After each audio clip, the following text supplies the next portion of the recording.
제연사 조창원 교수님이자 시인을 소개해드리겠습니다.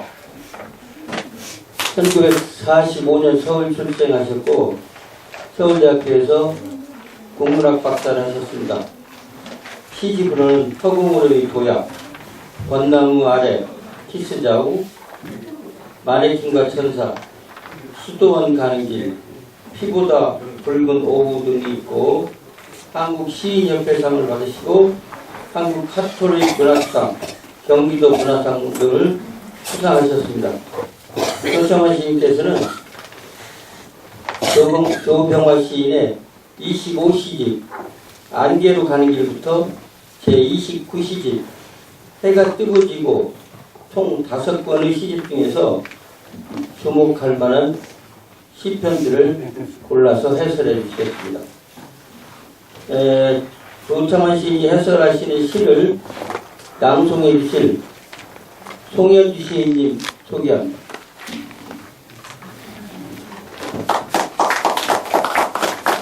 그 다음에 기타 반주로 분위기를 맡으실 김주현 기타리스트자 가수를 소개합니다. 송현주 낭송가는 낭송가로 대한민국에서 5손가락 안에 드는 훌륭한 낭송가이고 또 재능에서도 그 편집장을 맡고 있고 종로문인협회 사무국장을 맡고 있습니다. 김주현 기타리스트 가수는 개인적으로 일본어 선생님도 하시고 여러 가지 재주가 많으신데 가수입니다. 송현주 시인이 두 분이 낭송을 하고 그 다음에 제가 먼저 하고 평론하시고 네.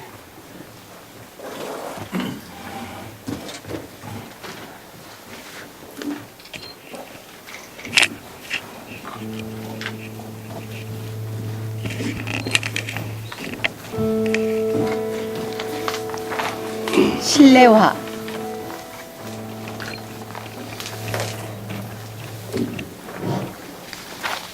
실내화. 사방 엄청난 고요 속에서 남양 햇살을 받아 무심코 가 있는 나의 시선 끝에 핑크로 피어있는 작은 꽃송이. 저것도 내일이면 지겠지. 혹 지나가는 생각에 생각하면 생각할수록 습관처럼 으스러지는 나의 가슴. 그건 뭔가. 바람 속에서 만남에 바빴고 헤어짐에 바빴고 산다는 거, 그것에 나는 지쳐버린 거다.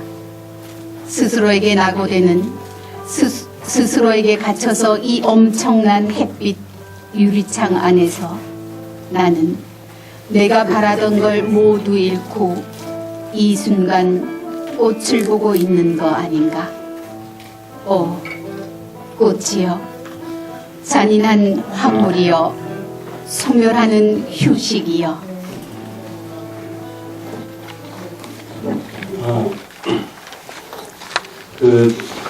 조병화 선생님은 제가 서울중학교, 서울고등학교 나왔는데 중학교 3학년 때 장문 선생님을 하셨습니다. 그러다가 경희대학으로 가셨죠. 그래서 조병화 선생님 대표시 해설을 좀 맡게 돼서 전화를 받았을 때 마음속으로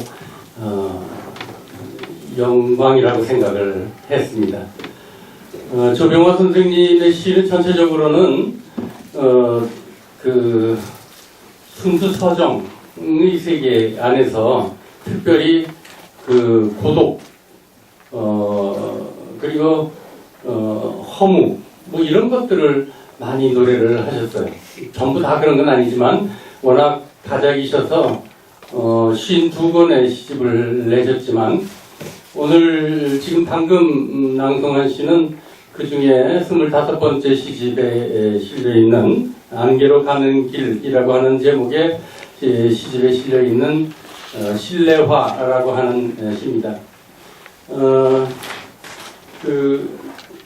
조병화 선생님의 시를 이렇게 정독을 해보면 대체로 이분이 아주 독특한 그 기법을 가지고 계세요.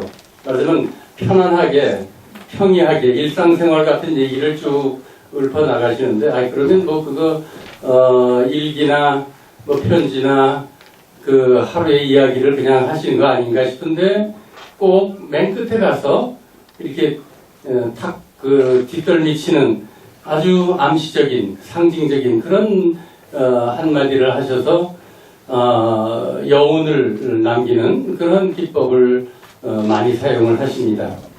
이 시에서도 실내화라고 하는 시 뭐 뻔하죠. 그러니까 대학의 연구실 같은 데 앉아 있는데 봄철에 꽃이 이게 핀 걸 보고 참 이쁘다, 참 아름답다, 황홀하다.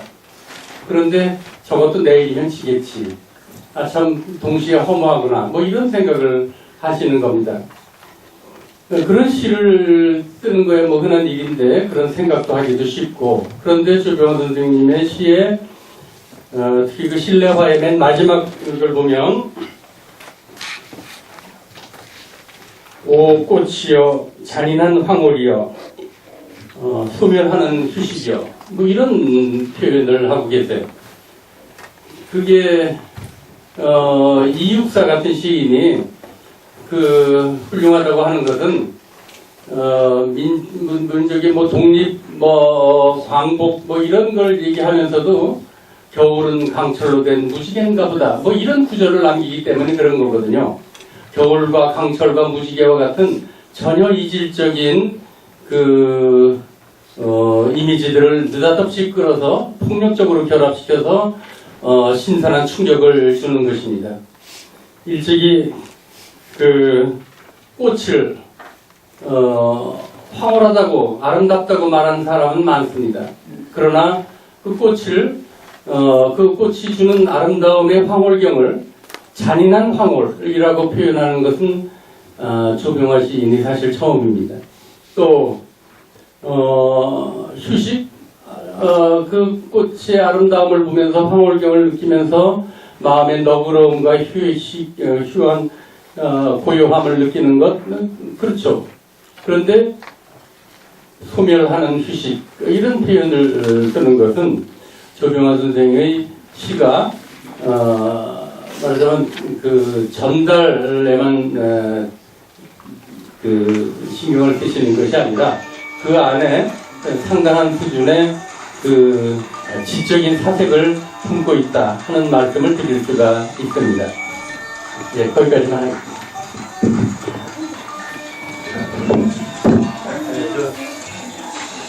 잠깐 아까를 이용해서 제가 잊었습니다. 바쁘게 서둘다 보니까 지금 가지고 계신 휴대폰 꺼내셔가지고 일단 무음으로 해주세요. 무음으로 해주시고 되셨습니까? 네, 다음 이어서 부탁합니다. 4월의 시 도스가의 꽃. 벌써 38년이 지났는가. B29의 폭격에 몰려 도쿄 도수가 3종목 우야다댁 방공호에서 내다보던 봄의 꽃. 그 사랑스러운 꽃이 아직 내 가슴에 피어있다. 무서운 전쟁 속에서 아무런 기색 없이 피어오른 단정한 꽃의 모습. 생명은 얼마나 뿌리 깊이 아름다운 건가. 만사 폭격을 잃고 있었던 그 순간 나는 죽음과 삶의 경계를 잃고 있었다. 그로부터 38년 나는 살아남아 지금 이 넓은 대학 캠퍼스 창밖에서 나날이 다시 피어오르는 봄의 들꽃들을 바라보고 있다. 세상은 변했다. 완전히 변했다. 순결한 것이란 하나도 없다. 자연 그대로인 생생한 것이란 하나도 없다. 인간에게 더럽혀진 거, 침범당한 거, 학대당한 거, 상해당한 거, 강제당한 거, 보기에 가련한 것들 뿐이 아닌가. 지구여, 부패해가는 나의 애인이여, 신음하는 종달새여.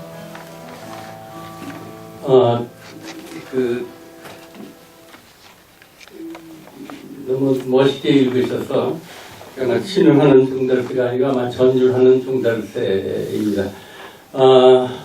이 시는 2차 대전 말기에 일본 도쿄가 공습당하고 할 때 조병헌 선생이 학창 시절에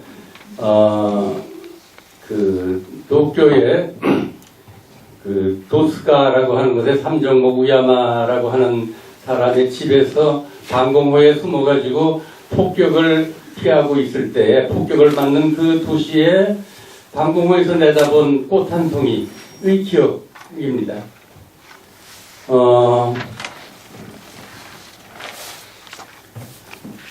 벌써 38년이 지났는가. B-29의 폭격에 몰려 도쿄 도스가 삼정목 우야마대 방공호에서 내다보던 봄의 꽃.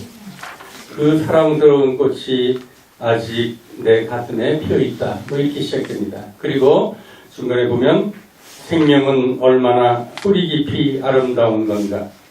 말하자면 전쟁의 참화, 폭격의 공포, 그런 곳 안에서 피어있는, 단정하게 피어있는 꽃 한 송이를 바라보면서 생명 존재의 위험과 경이, 이를 느낀다는 것은 그게 시인의 눈입니다. 모든 사람이 다 돈 벌러 뛰어갈 때 돈을 왜 보나 하고선 한 발자국 비켜서 바라보는 것. 모든 사람이 폭격을 피해서 숨을 때, 그리고 생명과 죽음 사이의 경계에서 그저 목숨만 살려고 할 때 거기 얼핏 아름다운 꽃 한 송이를 바라보는 눈, 그런 것들이 시인의 태도요. 그런 것 때문에 이 지상의 존재에 대한 놀라움과 신비로움의 아름다움을 체험할 수 있는 것입니다. 말하자면 삶과 죽음의 경계에서 발견하는 그러한 생명의 아름다움. 그런데 38년이 지나서 이제 대학의 교수가 돼서 창밖을 내다보고 있습니다. 그런데 밖을 보니까 자연 그대로의 순결한 것 하나도 남아있지 않다. 문명화되고 발전하고 살기 좋아지고 자본화되었지만 보이는 것은 인간에게 더럽혀진 것, 인간에게 학대당하고 상해당하고 또 강제로 이렇게 침범당한 것들, 그런 것들 다 가련한 것들뿐이 아닌가.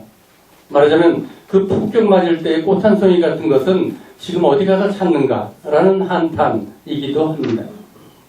말하자면 이 시도 맨 끝에 보면 딱 두 줄. 아 지구여 부패해가는 나의 애인이여 전율하는 종달새여. 만약 이 두 줄이 없다고 하면 앞에 시들은 쭉 그냥 일반적인 서술, 체험 이런 것에 그칠 수 있습니다. 그런 점에서 조병헌 선생은 상당히 많은 시를 쓰셨으면서도 일정한 그러한 문학적인 가치를 지닐 수 있는 것이 아닐까 이렇게 생각을 합니다. 여기까지만. 모로코의 나귀. 모로코의 나귀는 눈이 나른하다. 다리가 가늘다. 귀가 길다. 늘 허기진 모습으로 무거운 짐을 나른다. 사람을 나른다. 다듬다듬 가난한 주인을 나른다. 모를 나른다. 가난은 어디서나 쓰린 눈물, 쓰린 나의 눈물에 어리어리 먼 아틀라스 산맥. 하늘은 우장우장 높고 끝이 보이지 않는 타는 돼지. 다듬다듬 아득히 나의 다리는 아련하다. 예, 나귀의 다리는 아련하다. 조병헌 선생은 많은 여행 시들을 남겼습니다. 오늘날은 외국 여행하는 게 아주 흔한 일이지만 조병헌 선생이 시를 쓰던 시기, 1980년대 이 무렵에는 미국 여행하는 것이 아주 드문 일이었고 그런 가운데서도 조병호 선생은 상당히 많은 곳을 여러 가지 국제 행사라든지 뭐 여러 가지 일로 여행을 비교적 그 세대에서는 상당히 많이 하신 분입니다. 보통 요즘에도 그렇습니다만 여행시라고 하는 것들의 많은 것들은 이국풍물 어디 뭐 사막에 갔더니 낙타가 있고 무슨 이제 그런 얘기들 새로운 거 신기한 거 그리고 우리가 눈에 못 본 것들이니까 참 신기하다 새롭다 경이롭다 그런 것들이 뭐예요? 에그조티즘이라고 합니다. 이국 취향, 이국 정서 이런 것에 빠지기 쉽습니다. 조병호 선생의 시가 그 여행시들이 가치가 있다고 한다고 하면 단순히 그러한 이국 취향의 얘기만 늘어놓는 것이 아니라 그 안에서 사회나 인간이나 역사나 이런 보편적인 진실을 찾아내는 것에 있고 그것을 찾아서 보여주는 것에 있습니다. 조병호 선생은 모로코 여행 간 이야기를 쓰셨는데 그게 이제 나귀의 눈물입니다. 모로코의 나귀는 눈이 나른하다, 다리가 가늘다, 귀가 길다. 일반적으로 서정시들은 자기 감정을 고백하는 것들이 서정시입니다. 근데 조병호 선생의 이 시는 특별히 묘사만 하고 계세요. 그러니까 처음에 보면 나귀가 이렇게 생겼다는 얘기만 하고 그것을 보면서 내가 눈이 나른하고 다리가 가늘고 귀가 긴 나귀를 보면서 내가 가련한 생각이 들었다 이런 얘기를 안 한단 말이죠. 그런 것이 현대적인 특징입니다. 말하자면 미학적인 거리감이라고 할 수 있는데 대상을 일정한 간격으로 떨어져서 바라보는 것입니다. 근데 그렇게 일정한 간격을 가지고 대상을 바라볼 때 그 대상을 아무 나하고 관계없이 그냥 존재하는 그 자체로 묘사만 하고 있으면 끝까지 묘사만 하고 있으면 또 끝도 아무 뜻이 없어요. 근데 그 묘사 속에 보편적인 진실 같은 것이 담겨야 합니다. 조병호 선생의 모로코의 나귀라고 하는 시는 이국적인 그런 모로코의 풍물을 이야기를 하면서도 그 허기와 노동, 또 가난과 슬픔, 복종과 인내, 뭐 이런 것들에 길들여진 모로코의 역사, 모로코의 인간 이야기를 하시는 겁니다. 늘 허기진 모습으로 무거운 짐을 나른다. 다듬다듬 가난한 주인을 나른다. 물을 나른다. 이게 모로코의 나귀가 그렇게 가난한 주인을 실어 나르는 것이지만 그것은 모로코의 역사다. 혹은 모로코의 인간이다. 라는 생각을 하는 것이죠. 말하자면 시인은 나귀를 통해서 모로코의 가난이라고 하는 것을 읽고 나귀에 빗대어서 말하자면 모든 초라하고 가난하고 인내하는 것들에 대한 그런 존재에 대한 사랑과 공감과 동정을 표시하는 것입니다. 말하자면 조병호 시가 그냥 서정적이거나 낭만적이거나 한데 그치지가 않고 좀 사색적이고 좀 지성적인 의미를 지닌다고 하면 바로 그러한 것. 말하자면 눈에 보이는 것들 안에 숨겨져 있는 보편적인 진실을 발견하고 그것을 우리들한테 깨우쳐주는 그렇다고 해서 너무 깊은 메시지를 담으려고 노력은 안 합니다.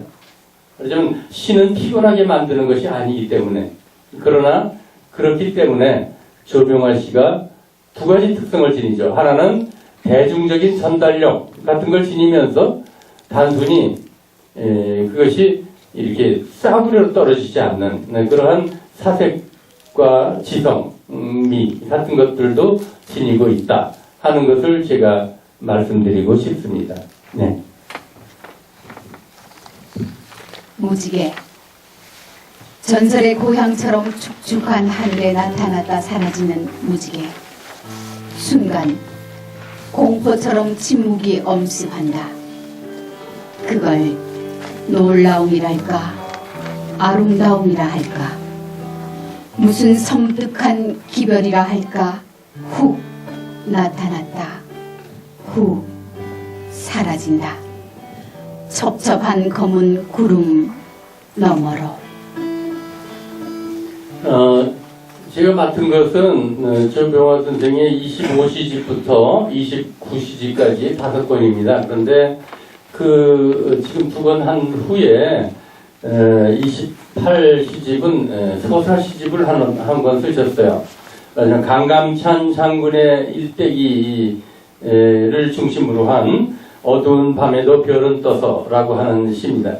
근데 그거는 이제 조병화 선생도 52권이나 되는 시집을 남기면서도 다 똑같은 시집이 아니고 비슷하지만 조금씩 다른. 그래서 아까 말한 첫 번째 있는 시집의 안개로 가는 길 같은 것은 그러한 그 개인적인 뭐 꽃을 바라보는 뭐 그런 서정성을 집중했으면, 그 다음에 머나먼 약속이라고 하는 시집에서는 그런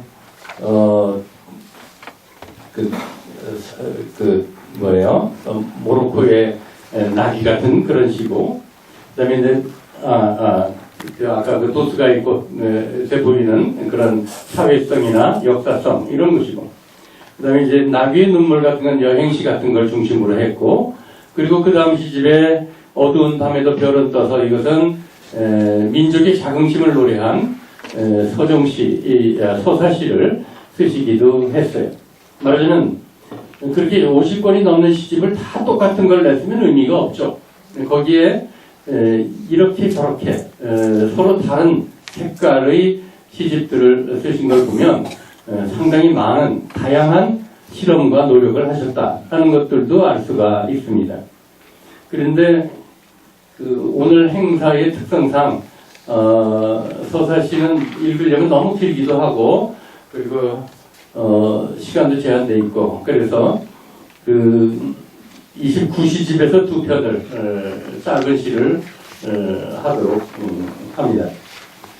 지금 무지개라고 하는 시를 읽었는데요. 워즈워드의 시가 생각나죠. 무지개 보면, 어린 날 무지개 보면 내 가슴 뛴다. 근데 무지개를 보고 설렌다, 가슴이 뛴다는 건 누구나 다 많이 하죠. 그런데 무지개와 그 가슴이 뛰는 것과 함께 동시에 느껴야 하는 것이 또 하나 있습니다. 다음 순간 없어지지 않는가. 이 존재하는 모든 아름다운 것들, 황홀한 것들은 다음 순간 사라지는구나. 그게 뭐예요? 말하자면 미와 혹은 아주 지상에서 체험할 수 있는 천당, 지상에서 체험할 수 있는 천국이라고 하면, 그런 천국의 황홀이라고 하면 그게 무지개 같은 것이죠. 그런데 그것을 계속 체험하고 있으면 다시 황홀하지도 않을지 몰라요. 다음 순간 그 평온할 길 없는 아름다움은 순식간에 사라져버리고 맙니다. 말하자면 사라져버린다는 것을 아는, 곧 소멸한다는 것을 알면서 느끼는 그 황홀경이라고 하는 것은 약간의 공포를 포함한 약간의 전율 같은 것을, 너무 이쁜데 꼭 죽을 운명이다, 그런 애인을 두면 어떻겠어요? 당연히 비극의 주인공이 되는 거 아닙니까? 우리가 무지개를 바라볼 때 느끼는 감정이 바로 그런 것입니다. 그런데 아무 생각 없는 사람들은 무지개 바라보면서 이쁘다 끝, 그리고 돌아서서 그냥 말면 그 아무것도 아니죠. 그런데 아름다움과 함께 너무 이 세상에 천사같이 이쁜데, 그런데 다음 날이면 죽을 운명을 지닌 애인을 바라보면 그게 공포라든지 안타까움이라든지 아쉬움이라든지 그런 전율감과 그런 것을 동반하는, 말하자면 섬뜩한 기별이기도 합니다. 그래서 시인은 순간 공포처럼 침묵이 엄습한다, 뭐 이런 말을 쓰고, 그걸 놀라움이라 할까, 아름다움이라 할까, 무슨 섬뜩한 기별이라 할까. 이쁜데 왜 섬뜩한 기별이라고 생각하는 거예요? 그것은 이 지상에 존재하는 모든 아름다운 것들은 다음 순간에 그렇게 소멸하고 허망하게 허물을 동반하는 아름다움이기 때문에 그렇습니다. 허물을 동반하는 아름다움을 깨닫는 그 시선은 시인이 단순히 낭만적인 사람이 아니라 지성적인 사람이다, 혹은 시인이 서정성 속에 사색적인 것을 품고 있다, 이렇게 설명할 수 있습니다. 가을. 가을은 하늘의 우물을 판다. 파란 물로 그리운 사람의 눈을 적시기 위하여 깊고 깊은 하늘의 우물, 그곳에 어린 시절의 고향이 든다. 그립다는 거, 그건 차라리 절실한 생존 같은 거. 가을은 구름밭에 파란 우물을 판다. 그리운 얼굴을 비치기 위하여. 조병호 선생의 이번 29시집은 조병호 선생이 그림도 잘 그리셔서 이 29번째 시집의 특성은 시화집입니다. 그러니까 그림하고 곁들인 자필 시집이기도 해요. 그림하고 곁들이려면 시가 길면 좀 안 맞죠. 그래서 비교적 짧은 시들을 많이 수록을 했는데, 그 중에 이제 가을이라고 하는 시를 보면, 가을은 하늘에 우물을 판다라고 하는 이미지를 중심으로 하고 있습니다. 우물이라고 하는 것은 예로부터 문학 작품에서 나르시시즘의 전형으로 사용되어 왔어요. 말하자면 자기 사랑, 자기 애 같은 것이죠. 우물 속에 비친 내 얼굴을 들여다보며 뭐 이렇게 하는 그 윤동주의 자화상이라고 하는 유명한 시 있죠. 윤동주라고 이 자화상을 보면 윤동주가 자기 자신을 꽤 아름답게 생각하고 있었던 것 같아요. 아름답지만 비극의 주인공이라고 하는 그런 생각. 그래서 거울 속에 비친 나를 보면서 너는 옛 왕조의 유물이기에 뭐 이렇게 또 생각을 하죠. 근데 조병화 선생의 가을은 하늘에 우물을 판다라고 하는 것은 가을 하늘을 바라보면서, 요새는 뭐 황산이 미세먼지니 해서 가을도 깨끗하지 않지만 우리나라의 가을이라는 건 원래 아주 투명하고 맑고 청량하기로 유명한 하늘이죠. 시인은 가을 하늘에 상상의 우물을 만듭니다. 그리고 그 우물에 그리운 사람의 눈을 적시고, 그리고 어린 시절의 고향을 비추어 봅니다. 그리운 얼굴 혹은 그리운 고향을 회상하는 일은 삶의 덧붙임, 삶의 여유, 낭만, 단순히 그런 것이 아니라 이 시인에게 있어서는 절실한 생존 같은 삶의 이유 같은 거였습니다. 그래서 여기 시에도 그립다는 거, 그건 차라리 절실한 생존 같은 거, 뭐 이런 표현을 하고 있어요. 좀 그립다는 것 없으면 못 살겠다, 이런 거죠. 못 살 정도로 그립다, 이런 말입니다. 말하자면 단순한 추억이나 회상이 삶의 멋 혹은 삶의 무슨 덧붙이는 여유에 그치는 것이 아니라, 그것 없이는 살 수 없는 생존의 이유가 되고 생존의 목적이 되는 그러한 서정적인 진실입니다. 그런 서정적 진실로서 그리움의 감정을 느끼고 있다는 것은 말하자면 이 조병화 시의 낭만성이 얼마나 절실한 그 근원 회귀의 욕망과 연결되어 있는가 이렇게 말할 수도 있습니다.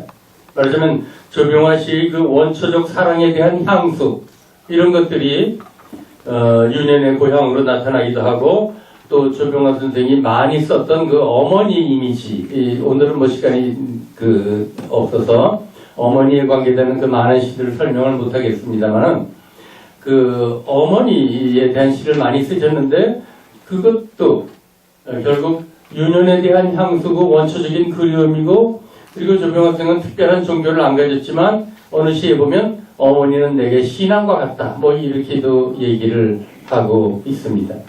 어쨌든 이런 절실한 보편적인 그 사색을 지닌 낭만성이 조병화 시의 중요한 한 축을 이루고 있다 하는 말씀을 드리겠습니다. 시간이 아마 이렇게 제한이 되어 있는 것 같아서 5편의 시에 대한 해설을 여기까지만 하겠습니다. 고맙습니다. 큰 박수 부탁합니다. 지금까지 발표해 주신 조창환 시인님과 시 낭송을 해주신 송현주님께 다시 한번 큰 박수 부탁드리고